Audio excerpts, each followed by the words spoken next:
अस्सलामुअलैकुम। मेरा नाम है मोहम्मद शादाब और आज मैं एक और वीडियो लेकर हाजिर हुआ हूँ। इस वीडियो के अंदर मैं आपको बताऊंगा कि जो शख्स जादू जिन्नात से परेशान है या किसी शख्स के ऊपर कोई जिन्नात मुसल्लत हो गया है या कहीं से कोई चुड़ैल या किसी भूत प्रेत का साया उसके ऊपर है तो वो किस तरह से अपना इलाज करेगा। जो शख्स जादू जिन्नात या भूत प्रेत चुड़ैल या देव का किसी के ऊपर असर है तो इंशाअल्लाह इस नक्श की बरकत से वो अपना इलाज कर सकता है।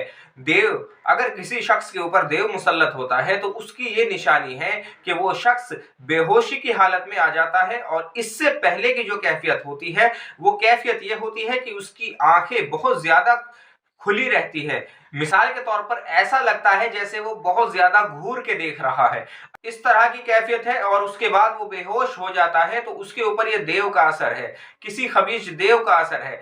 और अगर किसी शख्स को सोते हुए या सोने के बाद डरावने ख्वाब आते हैं या उनको ऐसा लगता है कि कोई शख्स आता है और उसके सीने पर बैठ जाता है या उसका गला पकड़ता है या उसका चेहरा दिखाई देता है बाकी उसका कोई नीचे का हिस्सा दिखाई नहीं देता, या उसका नीचे का हिस्सा दिखाई देता है ऊपर का हिस्सा दिखाई नहीं देता, या ऐसा लगता है कि वो मुझे सामने खड़ा हुआ दिख रहा है लेकिन साफ नजर नहीं आता, अगर इस तरह का मसला है तो ये जिन्नात की निशानी है और इसका भी आप इसी नक्श से इलाज कर सकते हैं।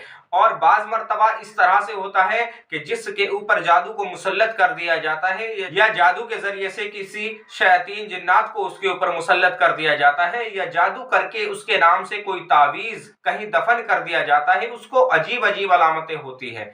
जिसके साथ इस तरह का जादू का मसला होगा तो उसको अचानक से घबराहट होने लगेगी और घबराहट होने के बाद एकदम से उसकी तबीयत खराब हो जाएगी। अक्सर इस तरह के जादू में ये मसला सामने आता है कि मरीज को बहुत ज्यादा घबराहट होती है और पसीना आने लगता है, उसके बाद उसकी धड़कन बढ़ जाती है और अचानक से उसको अजीब अजीब वसवसे उसके जहन में आने लगते हैं। अगर इस तरह का मसला है तो भी इंशाअल्लाह आप इस नक्श से अपना इलाज कर सकते हैं। आप इलाज का तरीका देखें, आपने करना क्या है। ये जो आप नक्श देख रहे हैं ये 45 का नक्श है, ये 45 का नक्श है और आतिशी चाल से भरा हुआ है। आपने ये मशरिक की जानिब अपना रुख करना है और शम्स के साथ में लिखना है।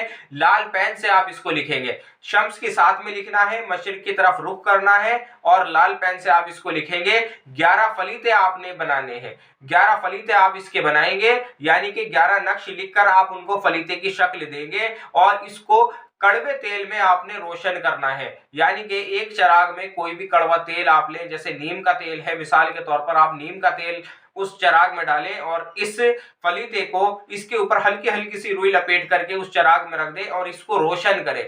और मरीज के सामने जब रोशन करे तो वहां कोई और शख्स मौजूद ना हो। जब आप ये नक्श रोशन करेंगे, ये चिराग रोशन करेंगे तो इसके पास में आपने 2 चमेली के फूल रखने हैं और एक छोटी ईतर की शीशी रखनी है जो कि चमेली का ईतर होना चाहिए। इस तरह से आप 11 दिन ये अमल मुस्तकिल करेंगे।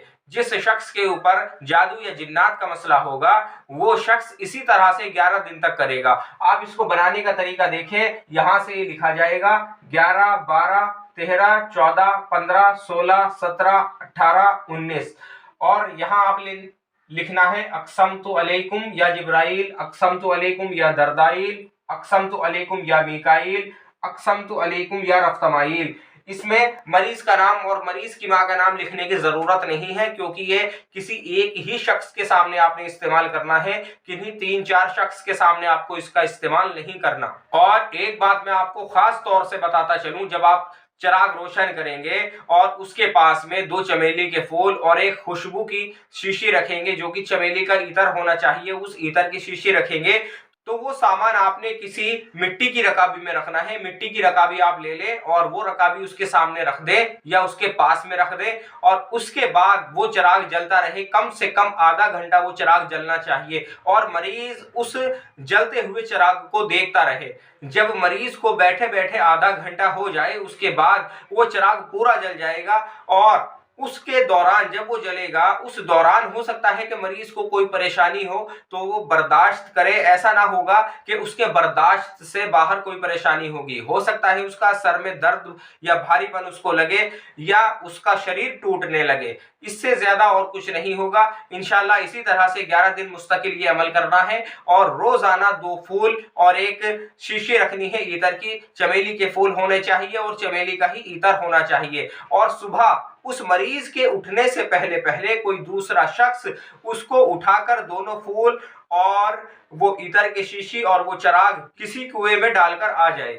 दोनों फूल और एक ईतर की शीशी जो आपने उसके पास रखी थी और जो चिराग आपने जलाया था और जो रकाबी आपने रखी थी, ये सारा सामान मरीज के उठने से पहले पहले किसी कुएं के अंदर डाल आए। इसी तरह से 11 दिन तक ये अमल करते रहें। इंशाल्लाह किसी भी तरह का मसला होगा, कैसा भी जादू होगा, कोई भी खबीर जिन्नात होगा या कोई और भूत प्रेत या चुड़ैल या देव का साया होगा, इंशाल्लाह मुकम्मल तौर पर शिफा मिलेगी। आज की वीडियो में इतना ही। और किसी अमल के ताल्लुक से और किसी भी मसले के ताल्लुक से आपका कोई सवाल है तो मेरे व्हाट्सएप नंबर पर मुझसे राब्ता करें या मुझे कमेंट करें। अस्सलामु अलैकुम।